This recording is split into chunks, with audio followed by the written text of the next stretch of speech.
Every time you hear the little voices going, no, you can't, no, you can't, those are multi-generational voices. All you do is you turn around and say to them, watch me, watch me. And when you get here, turn around and say to them, look, look, look who we have become, because you are part of that whole multi-generational system. Look who we have become, because now you're teaching a very different emotional DNA.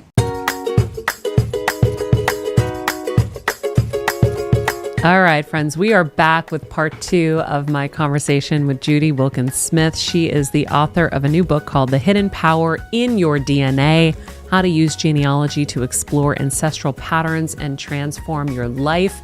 If you didn't see part 1, be sure to check it out. We talked about so many things, including inherited patterns around money, and so much more, relationships, that I think is super powerful and has been really transformative for me. But in the meantime, we're going to dive into genealogy 1.0, 2.0, 3.0, all the point O's with Judy and this amazing recent book. So Judy, thank you so much for hanging with us a little longer today. Oh, it's always fun to do that. So in this book, will you explain kind of why did you write this? What was it about genealogy that interested you and connected with the work that you've been doing all these years? Okay, so yeah, I was watching, you've got Finding Your Roots, Who Do You Think You Are, all of those different TV shows that explore this. And every time I watched it, they would sort of take them through, and I would go, but that's half the story. But that's half the story. And so I sat down and thought, well, so what is the whole story? And where I arrived was, you have genealogy 1.0. That's spit in a bottle, find where you came from. Yay, now you know where you belong. Great. Belonging is a very important thing for all of us. We want to know where we belong. But it's a third of the story, in fact, because the next thing you want to look at is, so even if you don't have your family history, if you know what area or region you came from, what are the large events that happened in those areas or regions? Because those large events are going to create, remember we spoke about epigenetics, they're going to create some of that epigenetic imprint. So your next thing is 2.0, which is, so what are the events? What are the large events? How might they have affected my family? And then genealogy 3.0 is, so how has that affected me? So it's really that whole cascade of, wow, there's where you belonged, but that's only a bit of the story. These are the events that happened. Your great-grandfather had to flee wherever it was he had to flee, and then he came down and they didn't have anything, and they started again, and so they have this particular mindset. Well, how does that affect me now as an entrepreneur? How does that affect me now as a mother or a father? How does that affect me as a leader? What does that do to my career? And very often we think it's all about us, and it really is so not all about us. It's all about what came before us that's come all the way down and gone, well, here I am, here's the whole package, what do you want to do? And that's genealogy 3.0. Wow. So would world events in the area you were from, like, so my parents are from Greece, any wars and things like that, would that be part of genealogy 2.0? Absolutely, it would be part of that. So with the Great Depression, so with the Holocaust, any of those nice big ones, nice is not a good word, but the big events that happened would have caused an effect somewhere that's going to echo all the way down. If you look at the Great Depression, and this is one that affects many, many people, I speak to a lot of people and they say, my grandmother always had 2 of everything, or it was eat down to the last crumb, don't waste. So what are the messages that I've picked up from her big events, my mother's big event, and what are the big events in my own life? And how do they kind of correspond? Because you'll see there's a pattern. So often people will say to me, yeah, but I don't know my family history. Here's what you can do. If you timeline your own history, what are the big events in your life? They correspond to events that came from somewhere else. You may not have that history, but here they are. If there are things that you always tell yourself about certain things, they came from somewhere. And they've come to you, and they're asking you, what more can I become, or how can I change? So we are gifted so much more than we realize.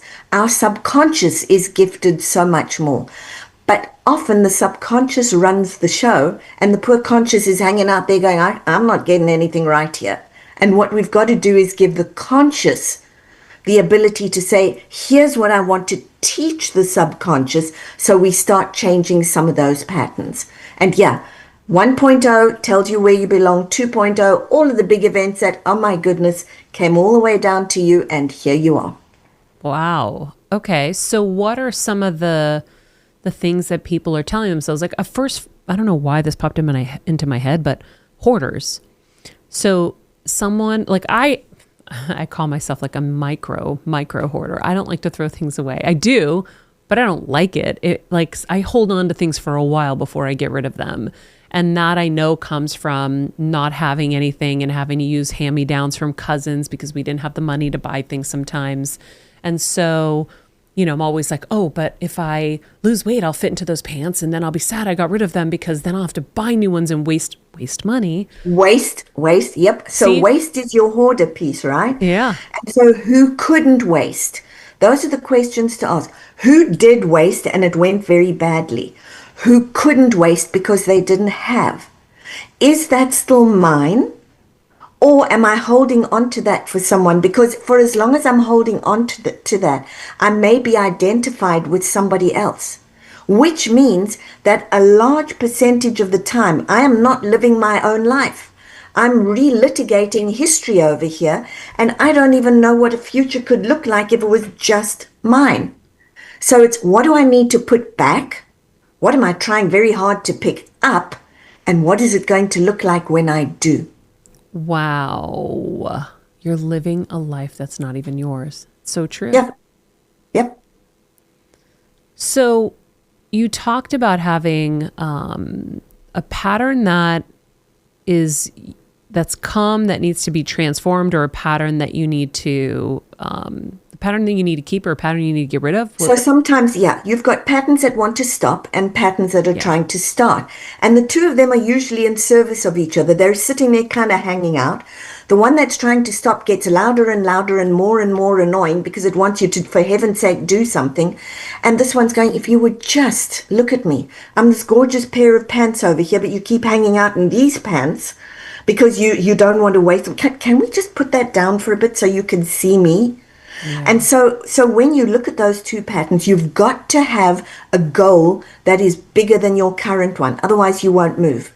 You're going to hang out because it may not be good, but it feels so familiar and it's so seductive that you're going to go back into that pattern. So you've got to have, remember we spoke about that elevated emotion? Mm-hmm. You've got to have an emotion over here that excites you so much that it bypasses the one that needs to stop, and it goes all the way over there.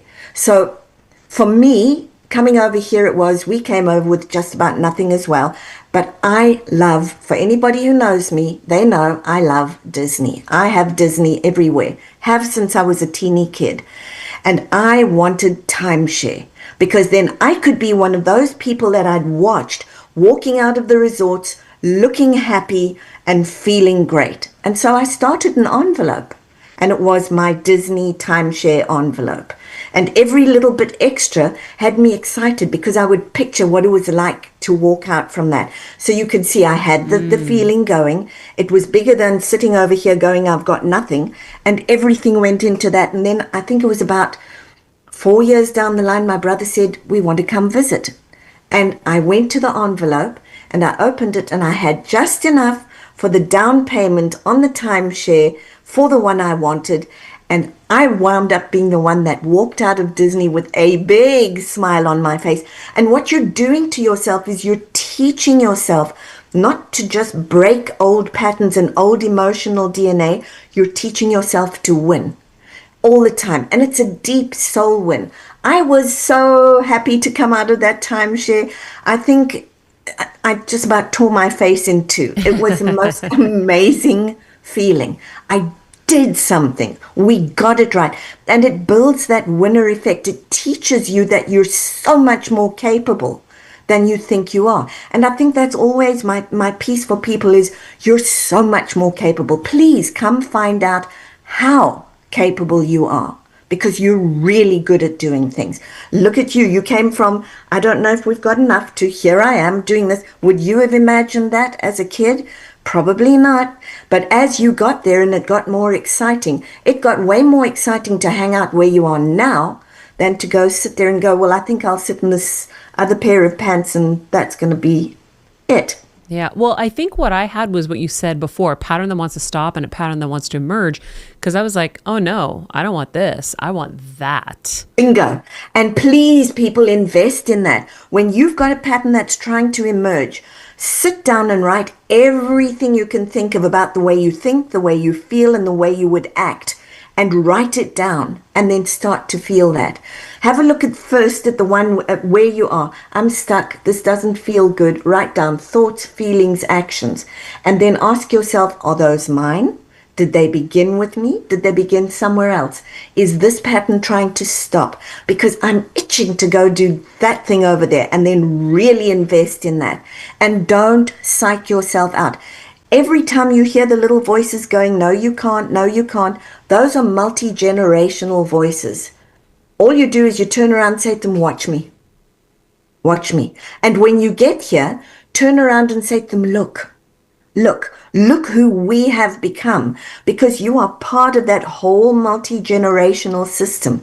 Look who we have become, because now you're teaching a very different emotional DNA. Yeah. I think it's hard to do. Like, I'm wondering when you say, like, write your thoughts, your actions. When Thoughts, you say feelings, actions, but when you say actions, what are the actions that you're writing? The things that Okay, you're so doing that day? I'm thinking about, I would like to go and have timeshare at Disney. Oh my goodness, that is a good feeling. I have a lot of happiness happening.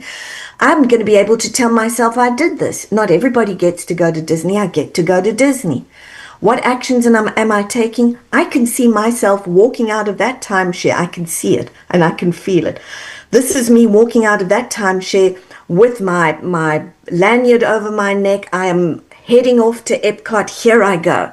So really allow yourself to, here's the opposite. Have you ever been to where you think you're going to be in trouble? Yeah. Yeah. Can you picture yourself and how badly it's going to go? Of course. This is just the opposite. All you're doing is the opposite. I can picture that they're gonna yell at me. I'm gonna walk out there feeling terrible. I can feel my legs shaking. Good, great. You have a mind that is working. Now use it for all the things that you would like. Mm-hmm. And instead of having those things circling around, go make those happen.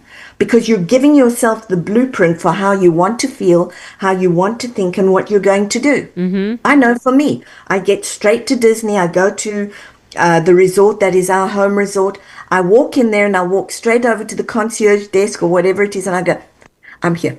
And they go, welcome home. And I go, this is good. That's what I'm talking about. When I can actually feel it and I know that's happening in 6 months' time or 8 months' time when I go again, you better bet I'm already there. So I'm facilitating that flow. I'm not putting emotional blocks in the way of what I want to achieve. Mm-hmm. Because what's in the way of what you want to achieve is usually your emotional blocks. The I won't get there, this is not right, it's not. Stop. Feed the want. Yes, that's what I always do every day. Ever since I started Dr. Joe's meditations, it's what do I want? So when the bad thoughts come in, I grab them with my catcher's mitt, like virtually, and I'm like, no. I throw them out. I'm like, what do I want? And then I start thinking about the things that I want. That's it. Focus on what you want. Only. So I'll give a stupid example, but like when you talk about we're living the life that we don't want, like I really do feel like we are prisoners a lot of the time to this life that we don't want. And we wake up and we do the same stuff and then we're kind of drudging through our days. But if you're in that place, it really is a choice where you have to shift out, because whatever you're doing now is only contributing to your future, because you're continuing in that line. You have to start making different choices, which means different thoughts and different feelings. Even like going back to the closet, we overburden ourselves with our closets. My closet has been a burden for me. I just recently had someone come to help me clean it out, because sometimes you just need somebody to help look at things. Absolutely. And the second it was cleaned out, I felt so light. I felt so good.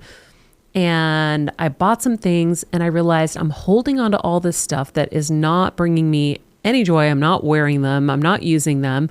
They're just staying here, occupying space, weighing me down, when I could get rid of all of it, just get a couple of new things and be happy and feel excited and feel good. And what happens when you feel excited? Now more things are possible. Now it's like, oh, I'll get inspiration. And it's true. I got so inspired this week after I did this that I started creating. I started writing things that I wanted to do and creating all kinds of stuff. And that came from a little simple clean out of a closet. It wasn't little and simple, and I'm laughing just a little bit because what you did was, if it was all about you and you had to do it, you wouldn't have done it, because you're loyal to the family system, and we don't waste, we don't throw away, because we're not going to do that here.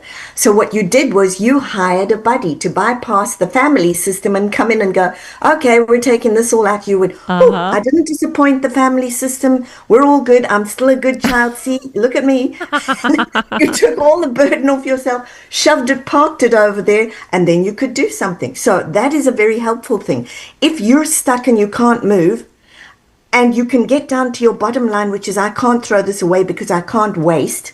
Find somebody who isn't trapped in that same pattern and get them to do it with you, because you're teaching yourself to bypass. Yeah. I had a really good friend who had great style that helped me do it once. And I mean, we took out like 10 massive trash bags of stuff out. This time was just one big one, but I also had to bypass the fear of, oh my God, I'm hiring someone to help me throw shit out. That's stupid. So, and I've been denying it, not doing it, I don't know, for a year. And then finally I'm like, I don't care anymore. I'm doing it. And the trickle down effect is so big. It's huge. It makes space. It's not sitting there going, Yeah, that's like when you have, I always tell people, you have that one room in your house that's just a mess and you just lock the door and you leave it. It weighs you down. You have to go in and do some cleaning. Have a friend come over with some wine and pizza, like whatever you got to do, get it done, because it's weighing you down. We are weighing ourselves down all the time. Speaking of closets, I will say that I still can't get over the fact that one of my friends recently, who I have been promising I was going to take shopping for a new executive wardrobe. I told her I was going to take her to Macy's. She was so shocked when I showed her all of the adorable outfits that I've put together from Macy's over the last like 2 years. Because she was like, we're going to go to Macy's. I go, yeah, I've got the best stuff from there and we have amazing deals. And so I put a post together on Instagram if you guys want to check it out, because I was really proud of all the looks as well. But seriously, I really do love finding so many cute pieces at Macy's. And here's the thing, their men's stuff is just as good. Kevin is a big fan. Right now, they're having their men's wardrobe sale where you can get 25 to 60% off. 25 to 60% off items like suits from Calvin Klein. Kevin just got his Calvin Klein suit for Macy's last year for Athena's baptism. And Michael Kors, shoes from Cole Haan, sportswear from Tommy Hilfiger. I just got Athena a really cute little Tommy Hilfiger dress. We went shopping the other day at Macy's and we had so much fun. They had this like big, I don't know if it was like a big whale statue, and she was going down the body of it like a slide and did not want to leave. It was like hilarious, but I got so many cute looks for her too. But that's a side note. The men's sale is going on right now and it is amazing. We want our guys to look as fashionable as us, but you can shop the men's wardrobe sale right now until May 18th in store or at Macy's.com. And like I said, don't forget the kids stuff because they have so many cute things. Okay. So once we understand what's holding us back, and I imagine for most of us, it's not just one thing, right? There's probably a few. Oh yeah.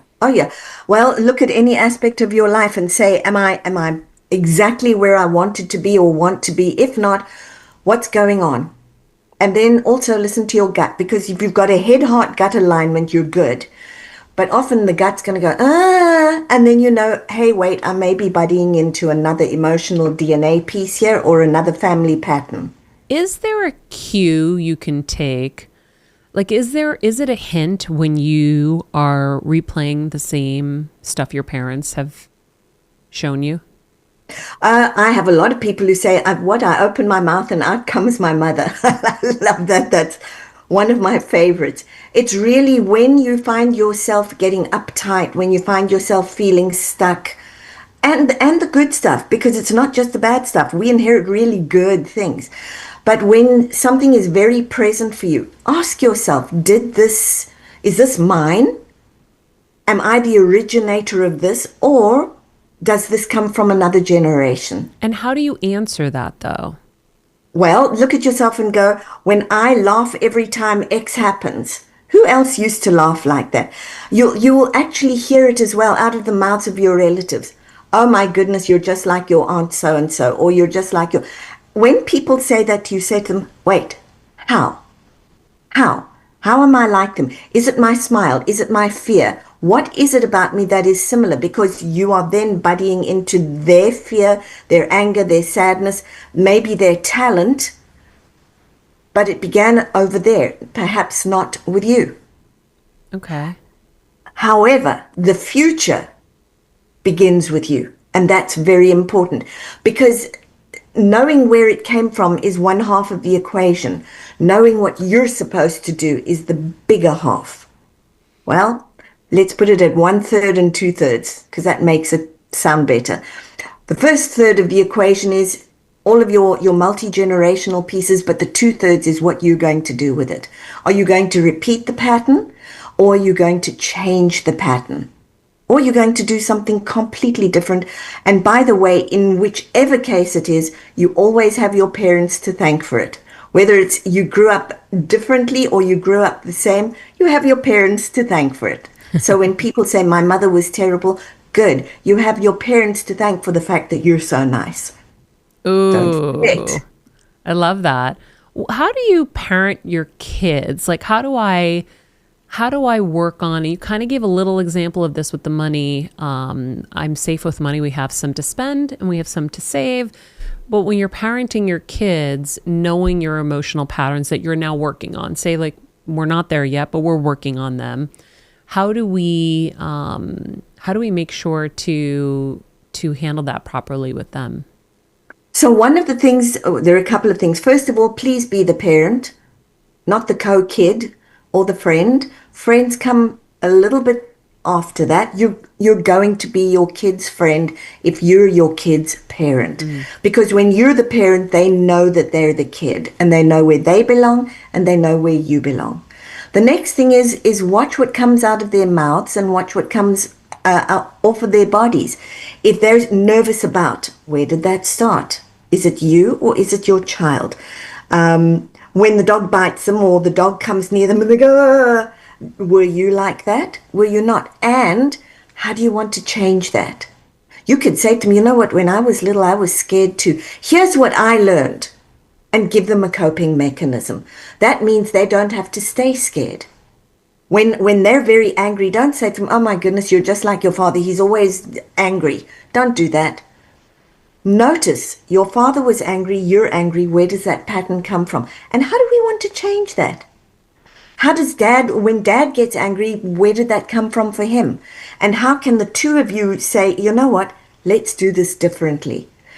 In one of the families, it was the relationship one, but also going back to the money piece where there was no money. We're building our wealth. Instead of there's no money, we're building our wealth. How do you teach your kids that? Or there's one of my favorites. I used to always say to my kids, first you work, then you play. I don't know if I would necessarily say that as much anymore. I might say, let's make time for play and work and see which wants to go where. Really look at what fits for your kids so that you're not just having your kids grind, but you are having them play. My daughter, I will tell you, who is a physician, still does that. She says to me, no. First, we've got to finish this, then we can go and do the play bit, which is nice because you're relaxing afterwards. But that's not so for every child or every parent. Some parents really want to relax first because then they've got the energy to go and do the job. So look at the pattern that you're working with and see what fits best for you and what fits best for this child, and be okay to be flexible. Really be okay. I would also say, though, give them some structure, because when they have none, when we're going to just do the thing and see what the child wants, sometimes they don't quite know where they fit in or what to do. So if you notice that, really give them a little bit so they know, oh, here's the box. And once I understand the box, I can start pushing. But they need structure sometimes. And when there's a lot of anger in the family, don't go, well, we're all angry in the family. Go, hey, there's a lot of anger in the family, but how about you and I change that? Let's see what we could do that's different. Where are we going to go find the fun instead? And teach them ways to reframe and flip for themselves so that they're not having to sit with this big piece. Got it. And always teach them that something is possible. Not, I can't. How can you? Mm-hmm. Yeah. You said earlier that you can also inherit like positive genealogy. Oh, I'd yes, like to so end on a much. good note. What does that look like? I mean, just as I'm saying this out loud, I think of like my dad is like super happy, loves to have fun. Something bad happens, you know, he deals with it, mourns it for a minute, but then it's like moving forward. And I'm very similar with him, or like him. I love that you do that. And I would say to you, for anybody, even if you've had the most challenging parent, there is always something you can take, even if it's life. If it's life you can take that. But look at your parents and don't look and say, bad parent. Just look at your parents and go, I'm smart. My dad's smart. I'm kind. My mom is kind. My dad's really, really good at history. I'll take that because I love history. My mom knows how to make everybody feel comfortable and loved. I can take that. And very consciously choose what you're going to take and choose what you're going to park. And teach your children the same thing. What does dad do that's really good? What does mom do that's really good? Because there is so much. And we forget that all too often. You did not just happen in a vacuum. You didn't just come out here and plonk out as perfect Miss Plum. You came from a whole lot of pieces that added to that. So take what's good, nurture it, grow it, take it with you, park what's difficult until you can look at it, because it may have wisdom, and then also give thanks for even the most difficult things, because they taught you too. And yes, there is an amazing amount of wisdom in your genealogy. I love it. I know that you said you love doing these in-person events. I have yet to come, but I would like to come at some point. But you have one in October. Will you tell us a little bit about that? Yeah, so in October, I we have a look so much at what's going wrong, where am I stuck, what limits me, and I looked at it and I went, okay, we've done a lot of that. It's time for the breakthrough. So we're doing breakthrough DNA. So they will get approximately 1 day to bring what it is, people, what they want to work on, where they're stuck, and then they're going to have to put that down, and we're going to move. And for a lot of people, that's scary. They go, what do you mean, put it down? I've had this for the last 50 years. I can't just put it down. Yeah, you can.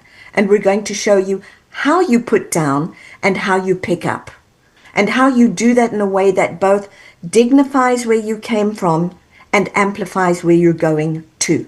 So it's Breakthrough DNA. It's October the 9th through the 12th, and it's at Disney World. Are all your events at Disney? Because I remember the last one was there. No, I actually do others in between, Okay. but the kind of the flagship one is at Disney, and I do that on purpose, because what we do is we work hard throughout the day, and then instead of people sitting there and really kind of sinking into it during the evening, I said to them, go play. And a lot of times they come back and they go, I looked at that and then I went and played here, and everything kind of shifted. So I make sure that they're in the magic, making magic from magic. I love it. I love how you turned your dream into helping others find their way. I think it's so cool. Yeah, I made Disney when Disney died. I was a kid. And I can still remember being in the car and saying, now who's going to make magic? And everybody laughed, and I went, then I will. And I promised Disney I would always make magic. So, yep, that's what we do. Judy, you've written so many other great books. Decoding Your Emotional Blueprint, The Hidden Power in Your DNA, and the third one that's coming out pretty soon, which is Money DNA. Because so many people said to me, I just need to understand this. Yeah. Money is a synonym for just about everything in the world that you can imagine. The good, the bad, and the ugly. And I want people to understand that money is a really good friend, a wise mentor, and can facilitate so many amazing things. I love it. Well, we're going to link all of them in the description of this episode. Friends, I hope you guys enjoyed our 2-part conversation with Judy Wilkins-Smith. Judy, we love having you. Thank you so much for being here. Her new book is out now, The Hidden Power in Your DNA. You can find out more info on that in the show notes below, as well as her event in October, Ignite Your Breakthrough DNA to Become Unstoppable. Until next time, be nice people, make good choices, and be present. Hey, Heal Squad, we have been on quite the journey together, and we're hearing from so many of you just how much this show is helping you heal and get better, and it makes us feel so good. We love, love, love it, and we just ask that you don't keep it to yourself. Spread the message and share the show or your favorite episode with your friends. And if you want to help us even more, you can leave us a 5-star rating and a comment on Apple Podcasts or Spotify, and follow us on Instagram at Heal Squad. You can also DM us anytime because we love connecting with you. And finally, you can also join us on Patreon for our monthly live heal events with world-class healers and ad-free episodes exclusive only to Patreon and our Super Heal Squad for as little as $10 a month. So go to patreon.com/Heal Squad to join. Getting better isn't easy, friends, but as I say all the time, it's a whole lot easier if we can do it together. We love you all so much, and we love doing this thing called life with you. This podcast and all related content published or distributed by or on behalf of Maria Menounos or MariaMenounos.com is for informational purposes only and may include information that is general in nature and that is not specific to you. Any information or opinions expressed or contained herein are not intended to serve as or replace medical advice, nor to diagnose, prescribe, or treat any disease, condition, illness, or injury, and you should consult the healthcare professional of your choice regarding all matters concerning your health, including before beginning any exercise, weight loss, or healthcare program. If you have or suspect you may have a healthcare emergency, please contact a qualified healthcare professional for treatment. Any information or opinions provided by a guest expert or host featured within website or on company's podcast are their own, not those of Maria Menounos or the company. Accordingly, Maria Menounos and the company cannot be responsible for any results or consequences or actions you may take based on information or opinions.